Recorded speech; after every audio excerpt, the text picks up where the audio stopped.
तो दोस्तों आज मैं एक्सप्लेन करूंगा एक Mexican crime fantasy horror movie को जिसका नाम है टाइगर्स आर नॉट अफ्रेड। ये मूवी 2017 में रिलीज की गई थी जो कि एक रियल कहानी के ऊपर बेस्ड है और इस मूवी को ढेर सारे अवार्ड्स भी मिले थे। इस मूवी की IMDb रेटिंग है 6.9 स्टार्स आउट ऑफ 10 और इसको डायरेक्ट किया है आइसा लोपेज ने। मूवी काफी बढ़िया है, काफी इमोशनल है, काफी इंटरेस्टिंग है, तो वीडियो को एंड तक जरूर देखिएगा। और हाल ही में मैंने काफी इंटरेस्टिंग मूवीज को एक्सप्लेन किया है। एक बॉडी हॉरर मूवी है और एक के अंदर एक ऐसा डीमन है जो कि लोगों की सोल को सड़ा देता है। तो अगर आपने बाय चांस मिस कर दिया है ना तो जाकर जरूर देख लेना। उन दोनों ही वीडियोस का लिंक आपको नीचे डिस्क्रिप्शन में मिलेगा। तो चलिए अब बिना किसी देरी के चलते हैं सीधा वीडियो की तरफ।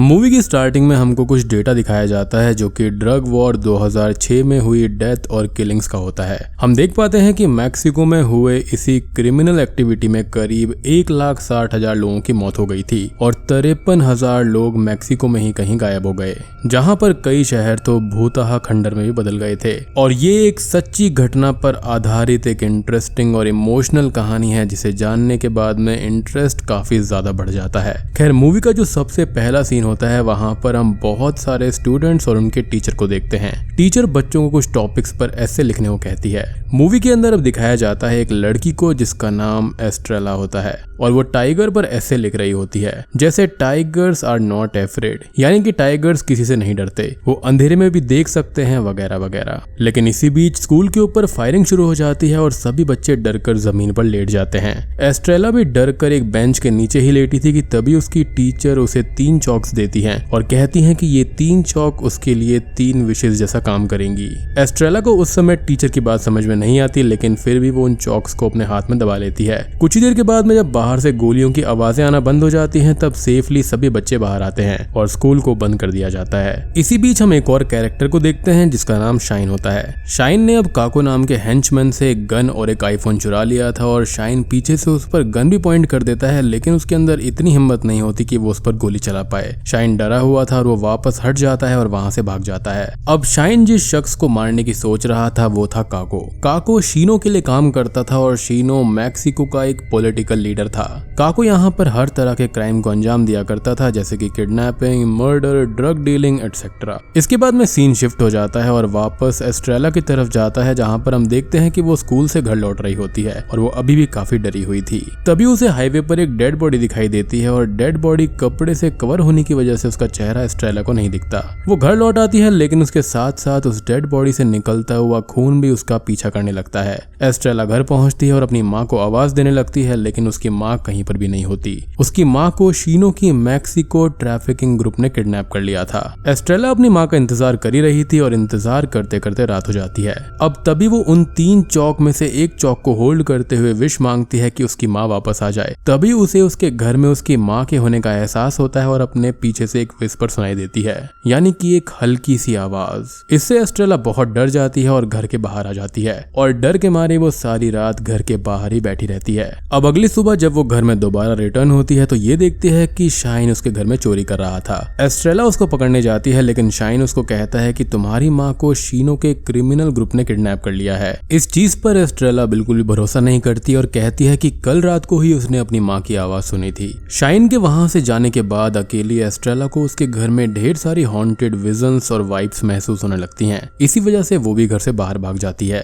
उसको अब काफी भूख लग रही थी जिसके बाद में वो शाइन के गैंग से मिलती है और यहाँ पर भी हम काफी सारे अनाथ बच्चों को देखते हैं जिसके अंदर पॉप, टक्सी और मोरो भी शामिल थे। अब एस्ट्रेला उनके गैंग को ज्वाइन करना चाहती थी लेकिन वो लोग उसको अपनी गैंग में शामिल करने से इनकार कर देते हैं, लेकिन एस्ट्रेला वहां से जाती नहीं बल्कि उनके आसपास ही रहने लगती है। तभी हम देखते हैं कि काको अपने आईफोन और गन के लिए शाइन की गैंग को ढूंढते हुए आया हुआ था और उसने मोरो को किडनैप कर लिया था। शाइन के गैंग का एक मेंबर अब काको की कैद में था जिससे शाइन बहुत परेशान था। शाइन एस्ट्रेला को गन देते हुए ये ऑफर करता है कि उसको सामने वाले काको के घर में जाना है और वहां पर उसको मार देना है। अगर वो ऐसा कर देती है तो उसे शाइन की गैंग में जगह मिल जाएगी। एस्ट्रेला ऐसा करना तो नहीं चाहती थी लेकिन उसके लिए करना जरूरी था।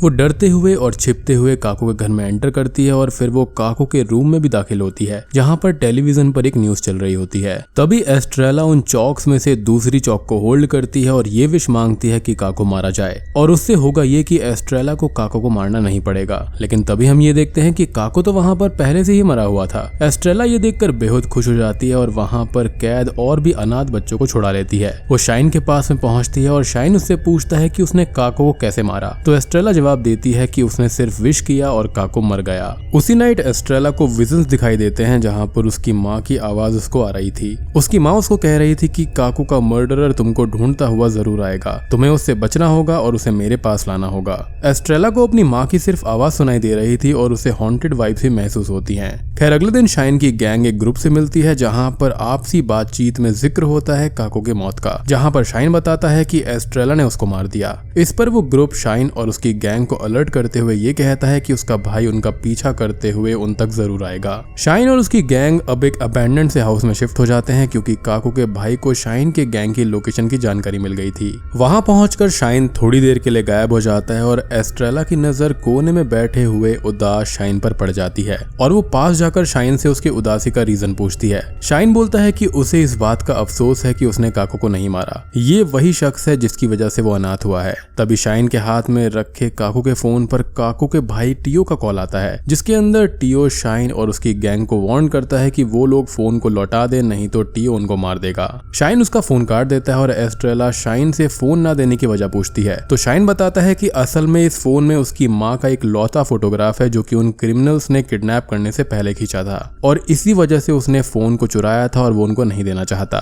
एस्ट्रेला वहां पर अपनी चौक से पूरे होने वाली विश पर बात करती है, तब शाइन उसे अपने चेहरे पर जले का निशान को हटाने को कहता है, लेकिन एस्ट्रेला इस चीज पर मना कर देती है और ये कहती है कि जब भी मैं इन विशेस का यूज करती हूँ कुछ बहुत ही बुरा घटता है। शाइन तभी एस्ट्रेला से पूछता है कि तुम्हारी माँ की कोई फोटोग्राफ नहीं है क्या तुम्हारे पास, जिस पर एस्ट्रेला कहती है कि फोटोज तो हैं लेकिन वो घर पर हैं। शाइन उदास होते हुए ये कहता है कि उसका तो घर ही उन लोगों ने जला दिया होगा और उसकी माँ को भी उठाकर ले गए। शाइन इसके बाद में एस्ट्रेला के घर जाता है उसकी मदर के फोटोग्राफ्स को लेने के लिए, लेकिन लौटते वक्त टियो उसको पकड़ लेता है। एस्ट्रेला अब जब टियो को देखती है तो वो खुद को एक रूम में बंद कर लेती है, लेकिन उस रूम के अंदर उसे बहुत ही हॉन्टेड विजन्स दोबारा दिखाई पड़ने लगते हैं, तो वो उस रूम से बाहर आ जाती है। तभी टियो एस्ट्रेला को भी पकड़ लेता है, लेकिन शाइन उसको छुड़ाता है। टियो ने अब शाइन को पकड़ लिया था और उसे मारने भी वाला था, लेकिन उसी वक्त मोरो टियो को शूट कर देता है और रिटर्न में टियो भी मोरो को शूट करता है, जिससे कि मोरो की भी वहीं मौत हो जाती है। सभी लोग उस समय बचकर भाग गए थे और शाइन का गैंग मोरो की डेथ से बहुत शोक में था।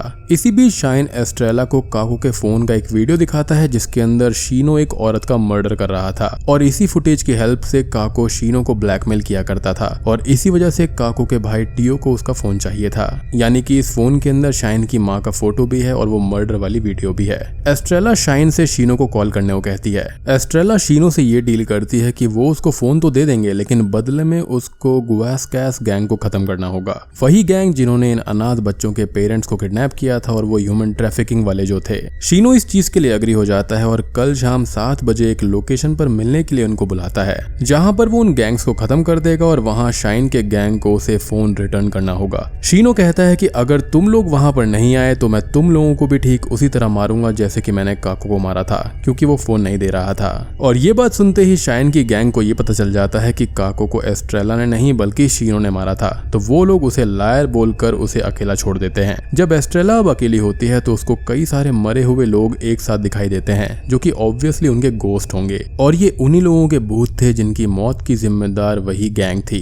अब एस्ट्रेला उन सभी की हॉरिफाइंग बॉडी देखकर बहुत डर जाती है और वहां से भाग जाती है। दूसरी तरफ पॉप और टक्सी इस मिशन को अंजाम देने से डर रहे थे, यानी कि वो शीनो की बताई हुई लोकेशन पर जाना नहीं चाहते थे क्योंकि उन्हें लग रहा था कि शीनो उन्हें देखते ही मार डालेगा। इसी वजह से वो दोनों शाइन से काको का फोन चुरा लेते हैं और पुलिस स्टेशन में दिखाते हैं, लेकिन पुलिस भी इसमें उनकी कोई हेल्प नहीं करती। अब ऑब्वियस ही बात है वो इतना बड़ा पॉलिटिकल लीडर है तो उसके खिलाफ पुलिस क्या ही कर सकती है। खैर शाइन अब उन दोनों पर गुस्सा करता है और उनसे वो फोन छीन लेता है। और अगला पार्ट काफी सस्पेंस भरा है जहां पर मूवी स्पॉट करती है उस वीडियो पर, यानी कि वही वीडियो क्लिप जिसके अंदर शीनो एक औरत का मर्डर कर रहा था। उस वीडियो क्लिप में उस औरत ने जो ब्रेसलेट पहना हुआ था वो बिल्कुल उसी तरह का था जैसा कि एक फोटो में एस्ट्रेला की मां ने पहना था। यानी कि मतलब साफ था शीनो ने जिस औरत का मर्डर किया था वो कोई और नहीं बल्कि एस्ट्रेला की ही मां थी। जी हाँ, वो सभी लोग एस्ट्रेला के पास वापस जाते हैं लेकिन एस्ट्रेला उनको वहां पर नहीं मिलती क्योंकि वो वहां से जा चुकी होती है। तभी वो लोग मोरो की बॉडी को दफनाने लगते हैं, लेकिन मोरो की सोल एस्ट्रेला के पास में आती है और उसके उसको बोलती है कि वो लोग उसे दफना रहे हैं। फिर सभी मोरो की सोल की शांति के लिए प्रे करते हैं।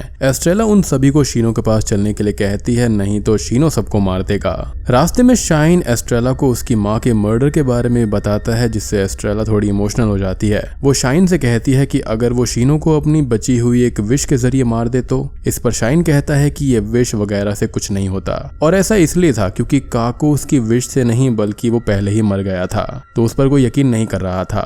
अब सभी लोग शीनो के अड्डे पर पहुंच चुके थे, यानी कि उसकी बताई हुई लोकेशन पर। शीनो उस गैंग को शूट कर देता है और शाइन शीनो को फोन दे देता है और फिर सब भागने लगते हैं। शाइन और एस्ट्रेला भाग रहे थे कि तभी एस्ट्रेला एकदम से रुक जाती है और कहती है कि ये वही जगह है जहां पर उसकी माँ का मर्डर हुआ था। एस्ट्रेला शाइन को फिर से कहती है कि क्या मैं शीनो को अपने विश के जरिए मार दूं। शाइन एस्ट्रेला को समझाने की कोशिश करता है कि इन सब से कुछ भी नहीं होता, और अगर ऐसा है भी तो मेरे चेहरे से इस जले हुए निशान को हटाकर दिखाओ। एस्ट्रेला वैसा ही विश करती है और शाइन के चेहरे से वो निशान शॉकिंगली हट जाता है, लेकिन तभी पीछे से शीनो शाइन को शूट कर देता है और शाइन वहीं पर मारा जाता है। यानी कि इस विश के साथ में कुछ अपोजिट हुआ। लाइक शाइन के चेहरे से वो निशान तो हट गया, लेकिन उसने अपनी जान गंवा दी। यहाँ पर हम एस्ट्रेला की वार्निंग को रिकॉल करेंगे, जहाँ पर उसने पिछली कॉन्वर्सेशन में शाइन से कहा था कि जब भी वो अपनी विशेस का यूज करती है तब बहुत कुछ बुरा होता है, और यही हुआ था पिछली 2 बार। एस्ट्रेला की विशेस काम तो कर गई, लेकिन इसका अंजाम शाइन को अपनी जान देकर गंवाना पड़ा। वो शाइन की डेथ से बहुत ही ज्यादा डर जाती है और सेल के नीचे छुप जाती है।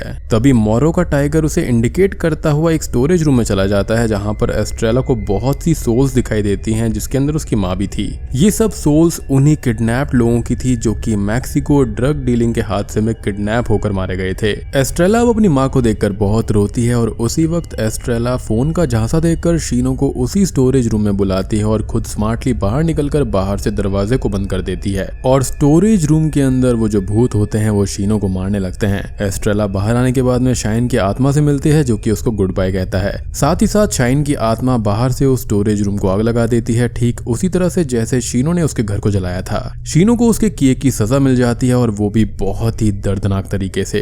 यानी कि उसने जो भी पाप काको और टियो से करवाए थे वो सारी की सारी सजा उसको मिल गई थी। बेसिकली पॉलिटिकल पावर्स के लिए उसने ये सब किया। फिर हम ये देखते हैं कि एस्ट्रेला के सामने टाइगर होता है और वो खुद को टाइगर की तरह ही इमेजिन करने लगती है, जो कि एक निडर और आजाद प्राणी है। इसके बाद में एक बहुत ही ब्यूटीफुल सीन आता है और एस्ट्रेला बिल्कुल आजाद हो जाती है, और बूम, ये मूवी यहीं पर खत्म हो जाती है। तो दोस्तों, ये थी tigers are not afraid movie की कहानी। उम्मीद करता हूँ कि आपको ये पसंद आई होगी। ये कहानी मुझे पर्सनली बहुत ही बढ़िया लगी है। इसके अंदर इमोशंस हैं, मिस्ट्री है, भूत है, सस्पेंस है, और सबका एक मिक्सचर है जो कि बहुत ही जबरदस्त है। अब मैं आपको यहाँ पर एंड में कुछ पॉइंट्स को क्लियर करना चाहता हूँ, जो कि यहाँ पर मेटाफर है। ये मूवी बनाने का मकसद असल में यही था कि 2006 में हुए मैक्सिकन एंटी टेररिज्म मूवमेंट के दौरान बहुत से बच्चे अनाथ हो गए थे, और फिर उन्होंने अपनी लाइफ के अंदर कितना स्ट्रगल किया, क्या क्या डील किया, और ये सब रिलेट करता है एक ब्रेव स्पीशीज से जिसको हम टाइगर कहते हैं, जो कि एक निडर और साहसी प्राणी होता है जो कि किसी से भी नहीं डरता। मूवी के उन बच्चों का स्ट्रगल कंप्लीटली कंपेयर किया गया है टाइगर से, जो कि बहुत कुछ बयां करता है। यहाँ पर टाइगर का होना ना एक मेटाफर दिखाया गया है कि एंड में एस्ट्रेला बिल्कुल उसी की तरह हो गई थी और बिल्कुल आजाद हो गई थी और निडर हो गई थी। इनिशियली आपने देखा होगा कि वो कितनी डरी डरी रहती थी, लेकिन एंड आने तक वो काफी ब्रेव बन गई थी। और बात करें वो चौक के बारे में और विशेष के बारे में, तो वहां पर उसकी टीचर ने उसको वो चौक्स ऐसे ही दी थी ताकि वो डरे नहीं, लेकिन यहाँ पर जो उसकी माँ की आत्मा थी और बाकी मरे हुए लोगों की आत्मा थी, बेसिकली वो उसकी विश को पूरा कर रहे थे। अब आप यहाँ पर ये सोचेंगे कि शाइन की मौत क्यों हो गई थी, क्योंकि वो भी खुद एक गैंग का हिस्सा था और शायद से उसने भी किसी न किसी को जरूर मारा होगा। लेकिन एस्ट्रेला यहाँ पर मासूम थी, उसने किसी का भी खून नहीं किया था और किसी के साथ में गलत नहीं किया था। तो दोस्तों, उम्मीद करता हूँ कि आपको ये वीडियो और ये मूवी पसंद आई होगी। पसंद आई है तो वीडियो को लाइक कर देना, चैनल पर नए हैं तो सब्सक्राइब कर लीजिए। तो मैं आप सबको मिलता हूँ अगली वीडियो के साथ में, तब तक के लिए